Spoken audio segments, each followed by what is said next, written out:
사랑하는 여러분, 오늘도 하나님께서 새로운 호흡을 우리에게 허락해 주셨습니다. 이 한날 그 호흡을 해가며 순간순간마다 하나님의 기쁨 되고 또 하나님께 영광 드리는 삶의 주인공 되는 우리 모두가 되기를 주님의 이름으로 축복합니다.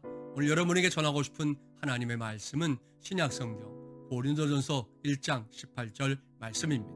십자가의 도가 멸망하는 자들에게는 미련한 것이요 구원을 받는 우리에게는 하나님의 능력이라, 이렇게 기록하고 있습니다.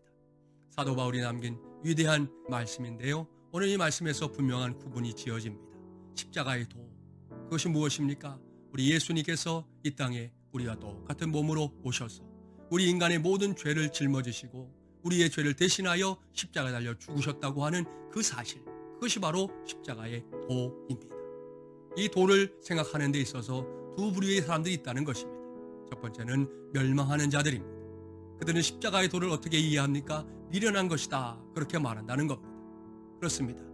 하나님의 구원에 대해서 알지 못하는 사람들은 예수님이 지셨던 십자가에 대한 메시지를 들을 때 이렇게 생각한다는 것이죠. 자기 죄를 위해서도 죽을 수 없는 게 사람인데 누굴 대신해서 죽어? 예수의 십자가가 내 죄를 대신해서 죽었다는 것이야? 그건 있을 수 없는 일이야, 이렇게 생각한다는 것입니다. 그것을 미련한 것으로 여기고 어리석은 것으로 여긴다는 말씀이지요. 그러나 여러분, 구원받는 우리에게는 그 십자가의 도가 무엇입니까? 우리를 구원하는 하나님의 능력이라는 것입니다. 그렇습니다. 우리는 알고 있습니다. 우리의 죄의 문제, 내 스스로는 결코 해결할 수 없는 이 세상 절대적인 난제요, 또한 해결할 수 없는 과제라는 것 말입니다. 그 엄청난 숙제를 해내신 분이 바로 예수님이시라는 것이지요.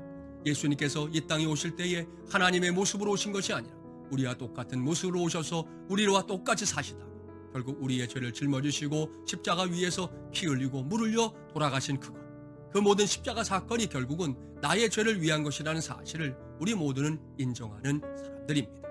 그렇게 십자가의 도를 인정할 때 하나님께서 우리에게 허락하신 것이 바로 구원이라고 하는 놀라운 믿음의 사건인 것입니다. 그렇습니다. 오늘날도 우리가 살아가는 이 세상에는 십자가의 도를 믿지 못하는 사람들이 많습니다.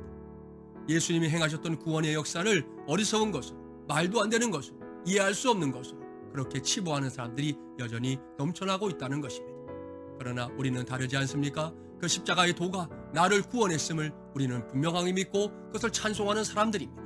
이제 우리가 해야 할 일은 그 십자가의 도를 모르는 사람들에게 나아가야 한다는 것입니다. 그들에게 십자가가 구원의 능력이라는 것을 전해야 한다는 것입니다.